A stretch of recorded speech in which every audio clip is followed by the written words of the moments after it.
So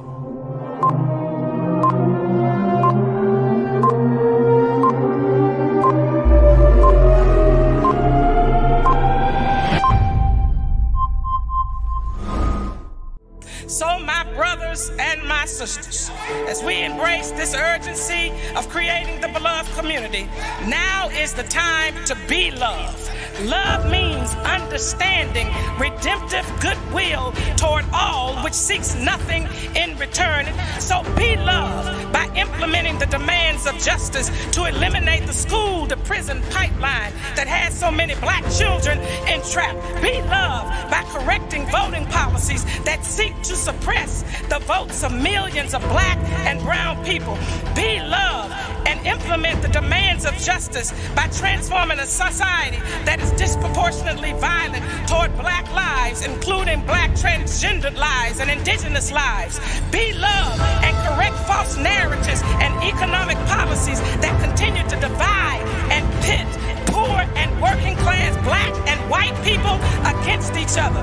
Be love and implement demands of justice where systems and structures are deconstructed and lead the way of living in community that reimagines just, humane, equitable, and sustainable policies, practices, and behaviors. Love your enemies. Bless them that curse you. Do good to them who hate you, and pray for them that despitefully use you and abuse you. Be love and do justice and love mercy and walk humbly with our God.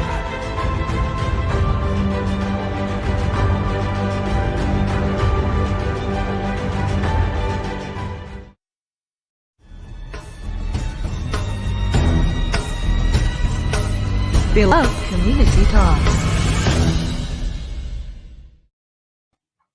Welcome, my beloved community, and thank you for joining the King Center's Beloved Community Talks from all over the globe.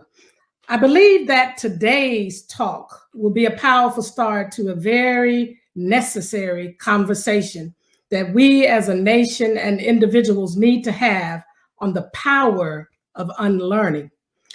In 1967, my father left us with a clarion call in his book, Where Do We Go From Here? Chaos or Community. He stated, amidst revolutionary times, such as we have now, that together we must learn to live together as brothers and sisters, or together we will be forced to perish as fools. I truly believe that learning to unlearn is a critical step in transforming our lives and the world we live in. Now, before I dive into today's conversation, I want to share with you that in 4 days, on June 26th, the King Center will celebrate its 53rd anniversary. 53 years ago, my mother, Mrs. Coretta Scott King, founded the King Center less than 3 months after my father's assassination on April 4th, 1968. About the King Center, this is what she said. Just as at its best, the White House is viewed in the United States as the people's house, the King Center and its offshoots would offer a snapshot of what the beloved community in the World House could become. What a powerful idea. One that undergirds our vision here at the King Center, which we envision the beloved community where injustice ceases and love, that's right, love prevails. The experiences and programs we provide, including our Nonviolence 365 education and training, Camp Now Youth Leadership Academy, soon to be our beloved Community Leadership Academy, Students with King, Beloved Community International Expo, and our beloved community talks, such as the one you are a part of right now, are purposed and designed for us to lead the way in making the beloved community a reality.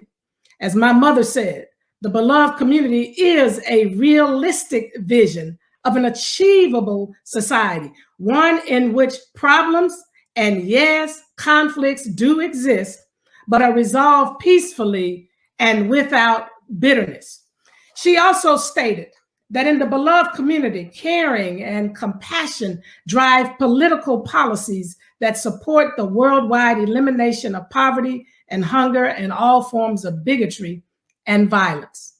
This year, many of you may know that we launched our Be Love campaign, which really is a global movement for justice with the beloved community as its ultimate goal.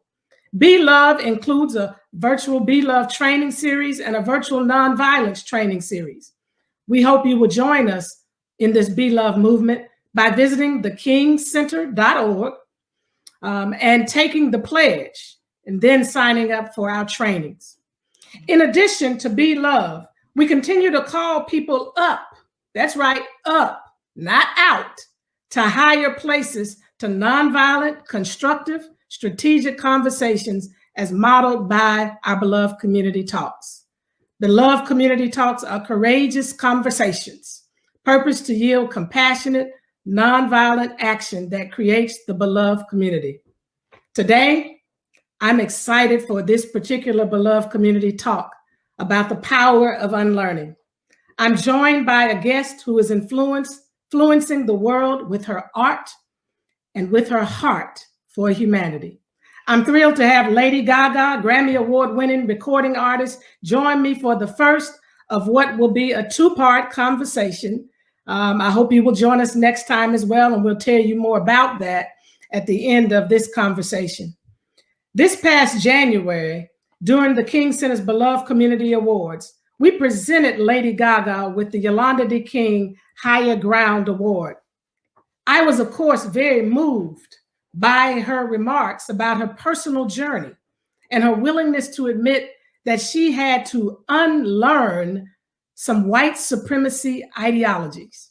I was moved because many people of influence, especially our white brothers and sisters, are fearful about dealing with white supremacy and white privilege, and even more fearful to boldly use their platforms. And even now, this is becoming a great challenge in light of the battle around the critical race theory that is seeking to inhibit, prohibit, and deny the opportunity for schools, public school systems around this country to teach about the linkage between racism and white supremacy and how it impacts us in our systems and structures and policies today. Just recently, we acknowledged the 100th anniversary of the Tulsa massacre. And yet, we still find ourselves in polarizing debates regarding this critical race theory. We must all understand and acknowledge there is a great deal of information that is missing or omitted from our history. And from some, a term like unlearning may seem to be antithetical. However, as you will discover through tonight's conversation, unlearning, in fact, is calling on all of us. And I mean each and every one of us, regardless of our race, nationality, and ethnicity, to dismantle false, inaccurate, and harmful information and replace these thoughts with truth and accurate history that elevates our abilities to understand the painful truths, rich truths, and even triumphs of the past. Unlearning challenges each of us to do our personal and collective work to unlock our own biases or beliefs that keep us from justice, equity, and agape love. Of course, we all have some things we need to learn and unlearn to do our part in creating the beloved community. I welcome each of you to join us on this journey of learning that the power of transformation lies in our willingness to unlearn and dismantle the systems that hinder the creation of the beloved community from being realized.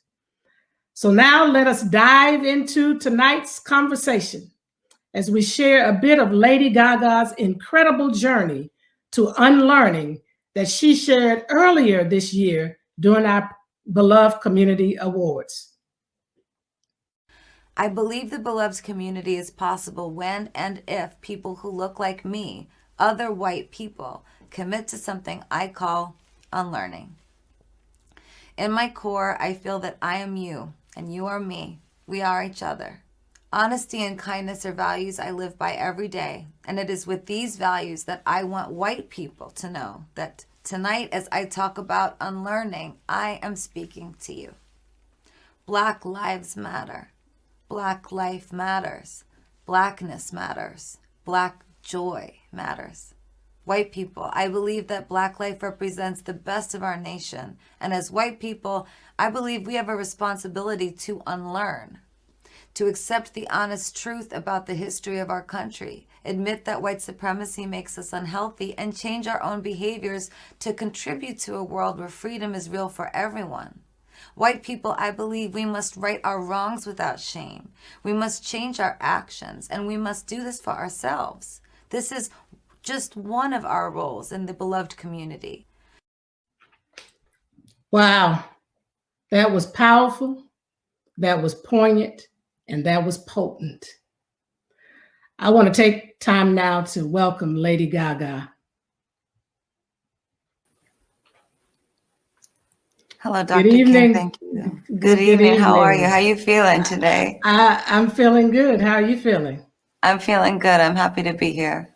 I'm glad you are with us, and I'm glad for us to continue conversations we've started before now. And I want to start with this. You said in that same acceptance speech that unlearning is a gift of your life. And so tonight, I'm going to look at this as an opportunity to unwrap that gift to the public for us to experience that journey, because I think you have some personal insight because you've done some very deep work. Just in our conversation that we had on last week, it is very evident that you have been doing some very deep work in this area. And I want people to hear your heart and to go with you on this journey, and perhaps dare to go on that journey themselves. Because as I said earlier, this whole notion of unlearning is not just for any one particular racial group. It's for all of us as a part of humanity, as a part of the beloved community, as a part of what my father called the world house, because white supremacy is something that we were all born into. When we arrived, those systems and structures of operating and believing and thinking and behaving were in place. And we've all been impacted by it in different ways. And so what I want to ask you starting out is, when was that moment for you where the journey really started and you realized that I have a responsibility to unlearn? Because I think most people, the conversation is about learning. You know, my dad, as I said earlier, said we must learn to live together. But the reality is kind of like when you go through a program where you're trying to lose weight, one of the first things that people who are experts in that area try to tell you is that it's important for you to detox first before you really try to introduce all those good foods into your body. And so tell us, when did it all start, that journey? What opened it up for you? Well, what I would say is, first and foremost, that journey began with a deep, deep desire in my heart to love the world. However, I knew that there were both assumptions made about me and assumptions I made about myself, that I felt that I had already an understanding about equality and fighting for people, for the world. And what I noticed was that when it came to the LGBTQ plus community, I had this endless ability to talk about love, this endless ability to be fearless, this endless ability to dive into myself, to go to Capitol Hill, to yell at the president, "Can you hear me?" Talking about don't ask, don't tell, talking about marriage equality. And then when there was so much racial unrest in this country last summer, I realized that I was having a hard time talking. I was having a hard time knowing what to say. And I realized there was this blockage in me. And people around me were asking me, "What do you think about this? What do you have to say about this? Speak out about this." And at first I thought, I don't want to be too technical. I don't want to speed this up. I don't want to say the wrong thing. I want to take my time. And I did some writing. But when I look back on that writing, it was intellectual. I feel like I hid behind concepts, the idea of systemic racism. And what I realized later was that I had to ask myself a much bigger question. What is wrong with me that I cannot have this conversation? What is wrong with me that I am having trouble talking? And I began to do the work myself. The process of unlearning is a work of love, I believe. It's a work of love to yourself, and it's a work of love to the people around you. And I wanted to understand, what am I missing? And Dr. King, I was missing so much. And that unlearning process began with me knowing that I had to start edifying what I believe and being able to really speak about it in a way where I can be strong, rooted in love, rooted in my truth, staying engaged and making agreements with myself. But it took me making mistakes. And it also took me really looking in the mirror and saying, what is wrong with me that I can't talk about this? So what were some of the assumptions that you had to come face to face with, that you had to challenge in yourself? Well, I assumed that I was somebody that knew so much about equality, that I fought for equality in the LGBTQ plus community, that I believed so strongly in equality, that I had an understanding of equality, that my understanding of equality was connected also to my relationship with God. And then I learned something by unlearning. And actually, quite recently, I was watching something Eddie Glaude talked about, equality and the center of gravity around whiteness. And I thought to myself, isn't that interesting that I could not see that equality is calibrated to white? It's not calibrated to all of us right now. And I thought to myself, that is something that I did not see before. That is something that I did not understand before. The way that white supremacy culture is rooted in everything around me, that I would not be able to know that the equality could stand on its own maybe one day with our imaginations, by coming together in a new way, making change, changing policy. That can we change the center of gravity and orbit around something other than whiteness? And how do we do that? And how do we do that? Well, how do we do that? I'm curious to know what you think about that, and I have some thoughts too.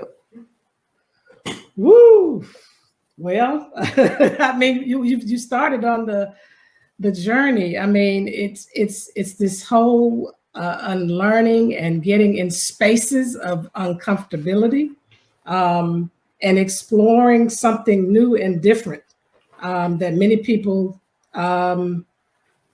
may not want to do, but it's going to take a critical mass of us to do it. So I don't know. I know it's getting harder, with everything that's happening now with the critical race theory. And so, I don't know. You tell me. Well, one of the ways that I'd like to speak to white people through this conversation about this process, I believe, is that in speaking in spaces of white affinity, we can start to edify what we believe. And I started with two women that I love so much, two white women that I respect, and we started to talk about it. And as I started to really relax into what I believe, then I started to talk to my family. Then I started to talk to my friends, my colleagues. And then I started to, in business conversations or in social gatherings, I started to interrupt. And in some of these spaces, they were white spaces. In some of these spaces, these were mixed race spaces.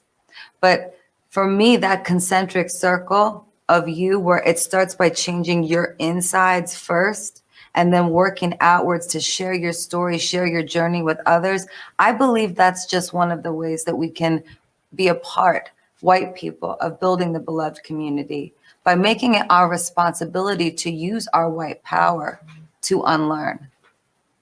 And you said you started first within the group that's closest to you, the group that loves you, first and foremost, your family. Tell me how that was. How did they receive it? Because I think a lot of people, the gap is taking that leap, and feeling like it's okay to take it, and I won't be harmed by it. There's so many. I won't say so many. There are a few white people I know that first step is very difficult. What is going to happen to me? Who's going to abandon me? How did you deal with, or did you even have any fear? Well, I think I understand this question. I think what you're saying is how did I arrive at that space with my family where I could talk to them about this? Is that accurate? Yeah, exactly. How did you? A lot of people are afraid in the white community of losing connection with family, with friends, by having these kind of conversations. How did you take that leap? I mean, in our Christian faith, there's a scripture that said, "Perfect love casts out fear." And I earnestly believe when you come from a place of pure love, then those fears begin to dissipate. It doesn't mean in the end that people may not decide to sever ties, but at least within you have a sense of peace and wholeness because you knew you came from that space and that place, and you only meant good from the journey, from the conversation. Yeah. Well, for myself, I consider myself to have two families. I have the family that gave birth to me biologically, and then I have my artistic family and my colleagues. In terms of my family that gave birth to me, this was a conversation I was quite nervous to have. But in these spaces of white affinity, I learned about discomfort and productive discomfort. And I would like to mention just for a moment a sort of a step ladder of something that I find quite interesting. There's, step 1, step 2, step 3, and step 1 underneath is this sort of hypoarousal. It's where there's an avoidance, a lack of interest in talking about this topic. Then on the 3rd step above, there's this very hyper arousal where it's quite emotional and people get so nervous about talking about it that they can't. And then somewhere in the middle, there is this productive discomfort that I believe is a wisdom. And it's a wisdom to know that this is important work that starts with you, and that it's okay to be afraid in these moments. Now, when I talked to my father, when I talked to my mother, when I talked with my sister and her loved ones, I always remembered to make sure that I was saying the words, I believe this. And also I would ask my father, my mother, I'd say, I'm curious to know why you would say something this way. Have you ever thought about saying it in another way? Have you ever thought about the ways in which we are white? So, for example, white supremacy culture to me has some characteristics. I'll name a few right now. Defensiveness, a celebration of quantity over quality, competition, perfectionism. These are all things I believe that are also resonating at the same time with this idea of technicality and speed. And I asked the people around me that were white, that were in my family, what are the ways that we can slow down so that we can see the world? What are the ways that we can unlearn this speed, unlearn this need to faster, number one, competition all the time, and sit back and look at the complex, important problems around us and come together in love? So I always spoke from a place of I believe, and I also implored questions, hard questions. And I was at times afraid of the answer. And also I was unafraid of the answer because I was happy that we were having these conversations at all. In terms of... Go ahead and finish. And also in terms of my other family, and I have a lot of colleagues that are people of color that I love deeply, that I make art with, that I have so much of my life experience and my career with, that were also so graceful with me in the ways that they made it very clear to me what I could not see. And I took my time to receive that, to hear that, and to make that also part of my unlearning, for that to be a sign that I had to do this work. And so I took that, I started my unlearning on my own in those white affinity spaces. And then I started speaking slowly. And it's like I said, I really thought about those stages of disequilibrium. And I tried to make sure I was always in the center there so that I could be productive and that I could make this a lifelong, forever work of unlearning. And that I would make it clear to those around me that this was not just a conversation we were having today, but this is a conversation I would keep having. So I want to emphasize something, because I can imagine as people are listening, as you say, those that look like you especially, I think it's important that they hear this process that you're talking about, because sometimes in our anxiousness to do something and to get something right and to change something, we miss important processes. So I want to go back, because you started by saying there was the internal work that you did. You started asking some very fundamental questions of yourself when you found your speech paralyzed when it came to the issues around the Black community. And so you started inwardly. And I want to say that to everybody, that if we are going to create an outward reality of the beloved community, it really starts in each and every one of us. There's work that we all have to do to unlearn systems and structures, biases, and things that we have been all raised in this nation, that has created a lot of harm and a lot of damage and a lot of pain and a lot of suffering. But this internal journey is where it all started. And then as you move through that space, it doesn't mean you are not continuing to do that internal work, because each step along the way, you're confronted with something else that you have to ask other questions about. But you did then began to do some work within the safer spaces first. Which is, what you call your family. And that's defined different ways by different people as to what that is. And then now you're sitting on this platform. I don't know how many times you've had these conversations about unlearning on public platforms, but I can imagine that this is one of a few that you've had. And there's more that you're going to do. I'm imagining, because you said this is a lifelong mission for you. So the question I want to ask you is, how do we help people who are in seats of privilege?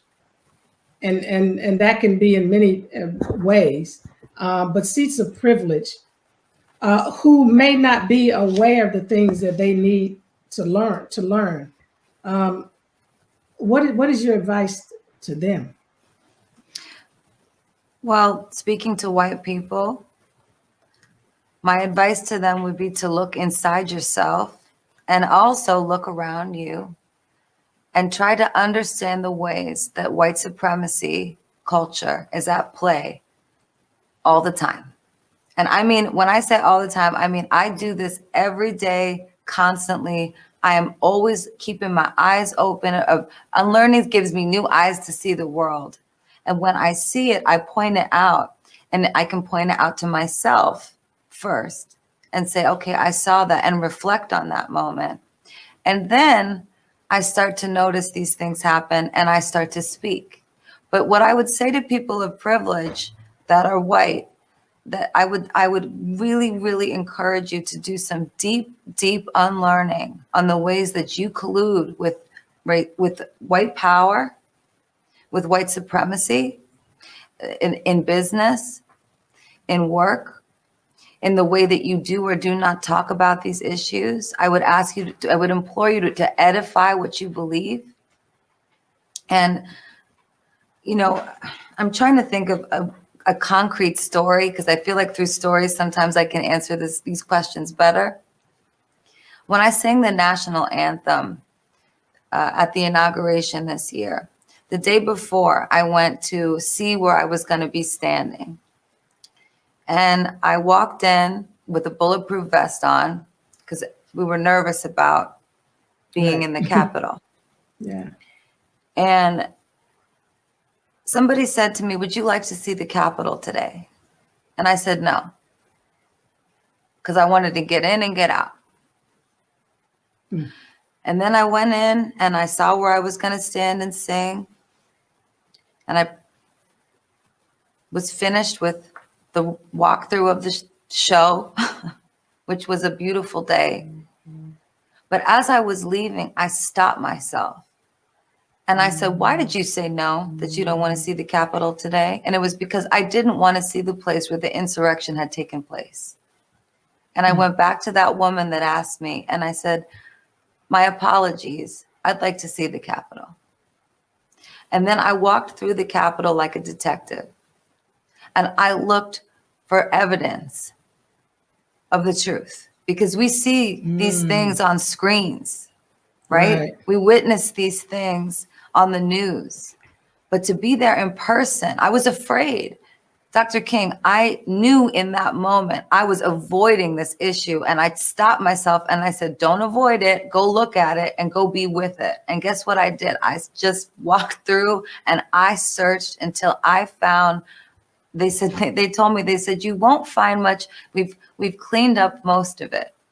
But I found a window that had blunt force, that was cracked. And I went to that window and I stared at it and I saw the white rage. And I stared at it and I reflected and I thought about what I was about to do the next day. And I thought about what a gift this unlearning was also to myself, that I would take that moment to go there and see it for myself, because that day to me was not about Donald Trump. That day to me was about white supremacy. And it was a day that we could all take our hands and point right at it, where it was crystal clear. These are the ways in which I believe that we all can unlearn. It's when we notice ourselves avoiding, when we notice ourselves colluding, when we notice ourselves not stopping to ask ourselves hard questions. Now, this even shows up for me in business. Sometimes somebody the other day said to me, "What does it mean to you that creative freedom is power?"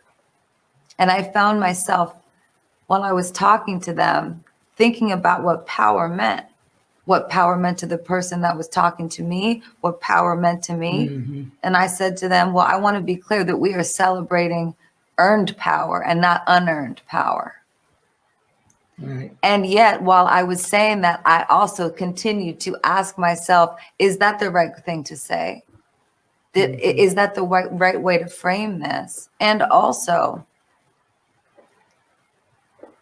there are centuries of moral healing that we have to do so that we as white people can be unafraid to have these conversations and to ask ourselves the ways in which we are blind. Why did I hold on for so long to not seeing color? I do not know, but I need to see color, because when I see color, I can see the truth.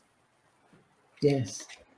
And thank you for saying that, because so many people take my father's words out of context when he said, "My 4 children would live in a nation where they would not be judged by the color of their skin, but by the content of their character." By no means was he talking about a colorblind world. But I want to ask you something. There's so many people, obviously, who don't think like you, who would probably feel that there is no such thing as racism today. A lot of people who are uncomfortable with the notion of white supremacy and who feel like when these conversations are happening, fingers are being pointed at them. How do we invite that community in without them feeling threatened, but in a way that they can feel like this is a journey that all of us need to be on for the sake of even them and our whole humanity. How do we do that? Well, in other words, how do you reach your other white brothers and sisters who, as soon as you start saying white privilege, white supremacy, right. they're going to shut down. I know. I start saying whiteness, white power. I listen, I've been in those conversations in those rooms, and I see the bristle happen. Yeah. Right. You know what I would say? And maybe this is not particularly radical to anybody. Maybe this would be quite radical to some people, but I believe that white people want to change. And I believe that white people want to unlearn. And I believe in white people. And I believe in having compassion for white people, that they don't know how to hear those words without getting defensive, without trying to protect themselves, without trying to hoard power, without trying to keep themselves on top. When I think about the zero sum theory, I think that it's deeply ingrained in our minds in this way that we need to unlearn that if a person of color gets +1, that we are now that it's -1 for white people. And I would invite them to know that other white people believe in other white people, that they want to do this work and change, and that there is love here. That this is not a conversation about white supremacy in a way that it is designed to hurt you. It's done in a way that is designed, I believe, for myself, it's designed to educate me about things that at one time I could not see. But now if I were to describe white supremacy, I would say I could stand in the center of an 8-ball and point all the way around 360 that it's all around me. And once we start to have these conversations from a place of love, where maybe white people can say to other white people, I believe in you.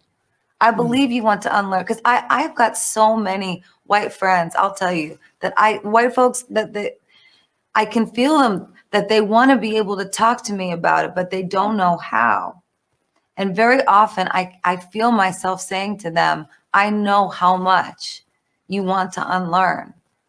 And you just have to begin the process. And you just have to start to try and be braver in that moment. Be brave enough to feel that discomfort. Be brave enough to hear these words and accept them as they're a bitter truth. And we cannot lie. I mean, I have this book, and I feel that it's important I wanted to say this quote to you, if it felt relevant. It's from a book by Kiese Layman. It's called How to Slowly Kill Yourself and Others in America. And when he's speaking about social antagonism, he says, it is an addiction broken only by honest reckoning, consistent practice, and the welcoming of radical spirits. What I believe is that I can speak to other white people, and white people can speak to other white people with love and say, I believe in you. This is a practice. This is a discipline. This is honest reckoning. We can do this together. We can sit in this together, and we can be a part of embracing radical spirits to move us forward so that the beloved community can continue to grow. But I understand why you asked me this question, because it is my feeling that white supremacy is it's the pipes, right? And we're the water of love, and we're exploding with love, that we want out of these pipes, but we're still water in the pipes. And how do we get out? And I believe one of the ways that we can get out, one of the ways that we can speak to other white people, is to tell them, white people telling other white people, I believe that you want to unlearn. I believe in you. I believe you want to be part of the change. So this process that we're talking about, I think it's important to emphasize that this is a process of addition, perhaps even multiplication, and not subtraction and division.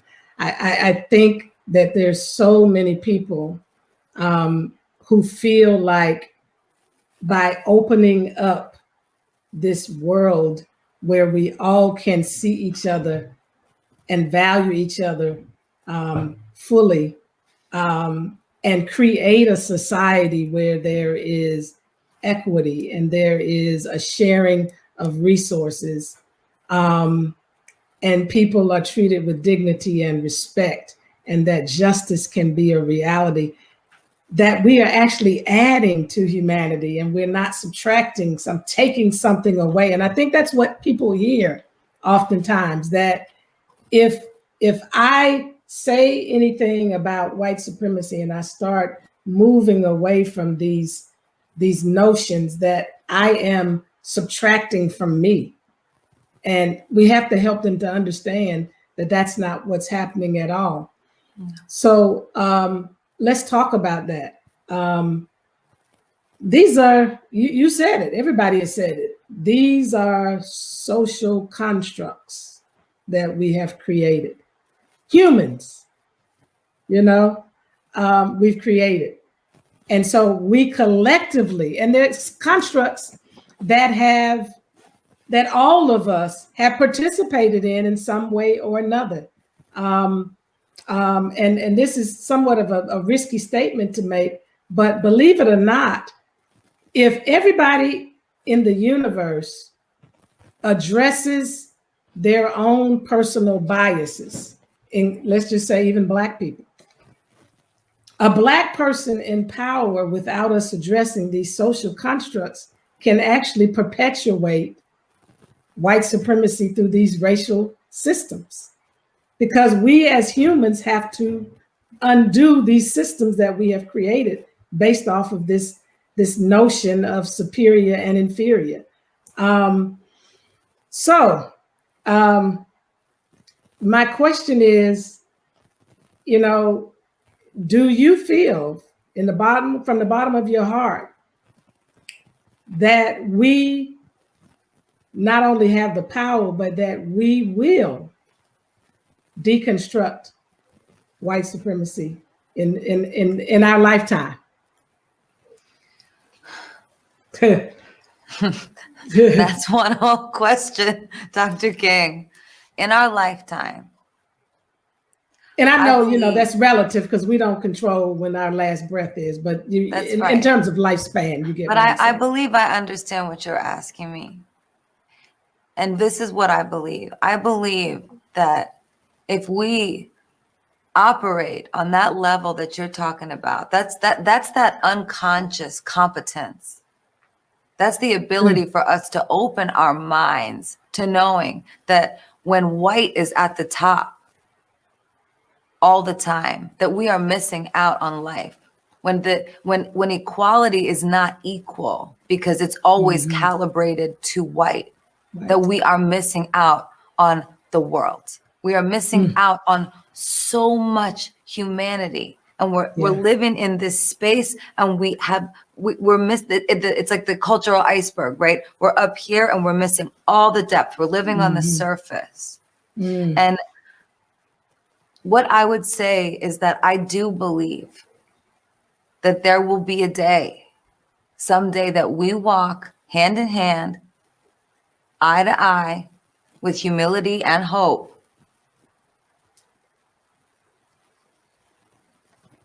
in healing, with more wholeness.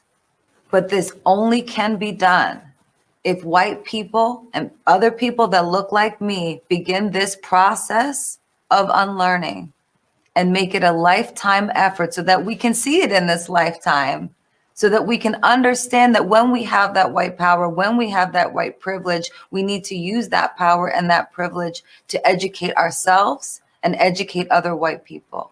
But I do believe this is possible. Now, I was listening to Imani Perry talk about utopias the other day, and she said that she didn't believe in utopias, which I thought was interesting. But I don't think what you're talking about is necessarily a utopia. I think what you're talking about is a world where equality is not centered in gravity of white, but that we orbit around each other, that we orbit around culture, that we take a step back. These systems have to change, and we can change these systems, but we have to organize around love. Exactly. So that's what I believe. How do we organize around love? And that's one of the reasons we launched this Be Love campaign, because most of us we don't know about that kind of unconditional understanding, redemptive goodwill toward all, love. Um, and it's the only way that we're going to get there. And so, you know, I invited you the other day to join us on this journey, this Be Love journey, as we try to infect the world with something that is really organic to us. We just don't know it. We've allowed ourselves to be exposed to so many other things that we've lost sight of the organic of who we really are. And so, just in closing, I wanted to ask you to share with everybody something you shared with me the other day. I thought it was so powerful. When we were talking, you said that, I think you said you had an allergy to the poison of white supremacy. Yep. Yeah. Well, you know, I believe now through my process of unlearning and learning, I believe we all drink the poison of white supremacy when we're young, when we're first born. And that part of the unlearning process is, you know, for lack of a better analog, it's like, how do we throw up this poison? But what I've realized is that I actually have noticed a change in my body. When I do this work, I feel warm. When I organize around love and I stop orbiting around whiteness, I feel hugged. I feel loved. I feel the world in a way that I've never felt it before. And when things around me start to speed up and I start to experience that white supremacy culture speeding up around me, that competition, perfectionism, beyond time, let's go, you know, hoarding power. When that starts to happen, I feel like I'm allergic to it now because I've been doing this work and I start to feel this tingling in my body. I start to feel heat all around me, and I start to feel disconnected from the people around me. And sometimes in meetings, I've been in, Dr. King, if people have started shouting at each other over God knows what, bless. I would write the word adaptive on a Post-it, stick it on the wall, and walk out of the room. And that would be my way of interrupting. And I would walk back in and I would say, I don't know what you were fighting about, but I know that this is not the way to solve the problem. And what is a more adaptive solution? Can we take a step back and look at this? But I notice it because I'd like to ask other white people to look inside themselves and ask themselves, are there moments throughout your day or in your life where you notice this very rushed feeling inside of you that like you have to keep up with something? And I would beckon white people to ask themselves, are you keeping up with white supremacy culture? Or are you keeping up with another idea that you have? But I beckon you to ask the question, is it that? Because it might be because it was for me. And when I deny that of myself, meaning when I notice it, and that's part of my unlearning, is my ability to see that now. When I notice it, I slow down, I take a breath, and I either interrupt or remove myself. And I start to take an approach that is inspired by everybody. But it's not inspired by white supremacist culture. It's inspired by relationships, community. It's inspired by deep culture, love, the celebration of all, but not this unconscious incompetence. I want to bring this up again as we talked about bias earlier, because this unconscious incompetence, I'm using this as a strong word, incompetence, and it sits right alongside ignorance that white people hold onto very strongly. And when you hold on to that, you are committing yourself to oppression. And I ask white people to ask yourself, do you realize that you're doing that? And maybe in that moment when you feel that thing in your body, are you committing to oppression without even realizing it? And can you hold yourself back? And can you unlearn? And then can you find these spaces, whether they're white affinity spaces or they're mixed race spaces, to have these conversations and then have these conversations with your families and move out. I'm sorry to keep going on about this, but I'm trying to tie in what we were talking about earlier to this feeling in my body so that everyone could understand, the white people that are listening, that if you are feeling sometimes like you do not belong, that you are trying to keep up with something, you might have this allergy that I have to this, you might have this allergy to there being an absence of love and a dominance of whiteness. And that's just what I believe. But I do believe white people want to change. I do believe not all white people know how. And I do believe that some white people are so filled with rage around this topic that it's difficult for them to talk about. But I do know that change is possible because I know it's possible inside myself, which means I know it's possible in somebody else.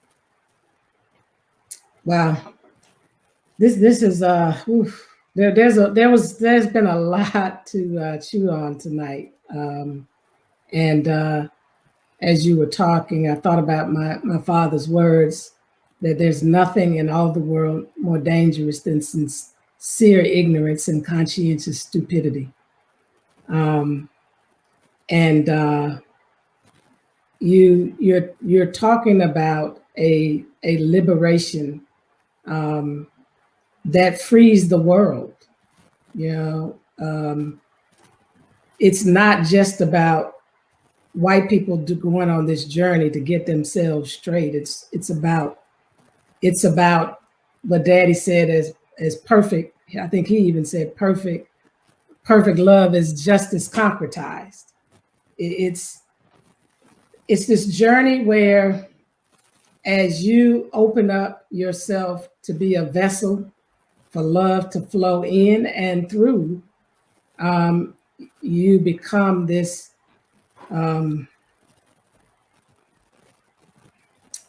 this liberated person that is not even self-oppressed, because a lot of this is also self-oppressing.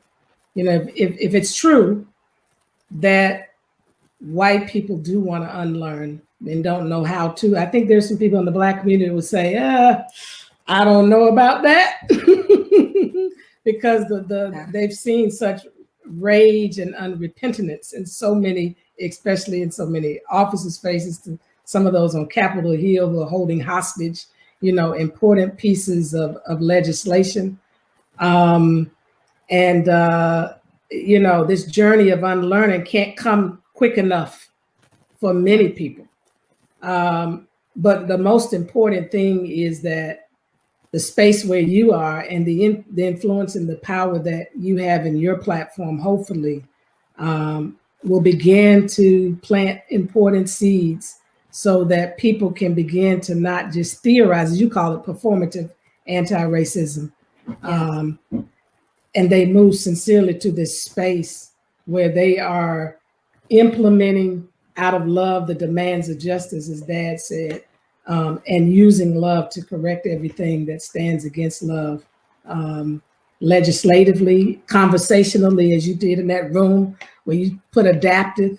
We call that helping people to come to terms with how do we create these win-win outcomes and scenarios. So thank you for this conversation. I wish we could talk longer. They're telling me it's time to wrap. I know, me too. I did want to say to you that I didn't mean to earlier. You mentioned critical race theory, and I didn't mean to dodge that question there. I got so moved by our conversation that it got lost, and I think it got lost because of this simple truth that I believe. I believe that Republicans weaponize critical race theory. And I believe that they weaponize love all the time to gain power and to divide us, to conquer for more of that white power. So I would invite other white people to potentially have conversations about how this is just one of the things that is used to divide us. And in what ways can we fight for there to be a curriculum or something in schools so that kids at a young age, like I would have loved when I was younger, a young white girl, that I would have been taught that I was born into centuries of unearned power. That's the type of education discussion I wish that we were having. So I didn't want to dodge that question from you. Right. So I just wanted to bring it back to that. I understand perfectly. And the reality is that at some point we have to move beyond politicizing everything so that we can do the real work of creating a just, humane, equitable, and peaceful world. Those are members of our beloved community. They are our brothers and sisters. And we have to find a way to bridge and invite them on the journey with us to unlearn. And so thank you so much, Lady Gaga. I look forward to continuing our conversations even offline. And thank you for making time tonight to join us. And I want to thank everybody for tuning in tonight. This was a very important, critical conversation, especially in light of the times that we are living in, the polarized times, the divisive times, the attacks on critical race theory, on voting rights. These are conversations that are necessary and essential because we have to beat the enemy, not people that's trying to defeat us as humanity. Daddy called them the triple evils of poverty, racism, and militarism. And through love, we can be love and we can conquer those things. So I told you it was going to be powerful tonight. It has been, and I cannot thank Lady Gaga enough for her willingness to be vulnerable and transparent this evening. Thank you for that transparency and that vulnerability. I think it helps so many people. And so as I close, thank you so much. As I close tonight, I want to emphasize the importance of grace and love on all of our journeys to unlearning, because without question, our journeys will come with missteps. Let's be honest, we've all made missteps. We've all made mistakes. Some of the mistakes have created pain and suffering for generations of people and continue to do so. And we have to do what is radically necessary to turn that around. But if we center love in our efforts, as Lady Gaga kept talking about, this actually gravitating from love instead of whiteness or any other notion that we have come up with in humanity. But if we gravitate from love, we make room for redemption and transformation to exist. If we be love in action and correct everything that stands against love, then we can counter inequity with equity, and we can counter injustice with justice, and we can counter ignorance with accurate knowledge, and most of all, we can counter love. We can counter hate, with love, and effectuate real transformation. In closing, I want to invite you to join us for our next Beloved Community Talks. I told you we're going to have part 2. We will dive deeper with former American extremist Christian Piccolini. Christian will share his own journey of unlearning hate. Also joining that conversation is behavioral scientist and author Dr. Pragwa Agrawal. I can't say her name. Agrawal, I think that's it, Agrawal. Dr. Agrawal will provide us with practical tools, or Agrawal. She will provide us with practical tools to engage in the unlearning process. So join us now, visit our website and take the Be Love Pledge, and let's make love our new norm. We've been talking about a new norm. That's the new norm. So that when you get off this to Beloved Community Talks tonight, in your household, whoever you talk to on the phone tomorrow, say, my new norm is be love. I'm going to gravitate from that place of love from this day forward. And I'm going to be on this journey to learn, to unlearn, to relearn what is true and what is powerful in terms of creating a more just, humane, equitable, and peaceful world. Thank you from the bottom of my heart so much for joining us in this conversation with Lady Gaga. She was a very important seed for us tonight that I believe will reap a harvest. So until next time, continue to be safe and be loved.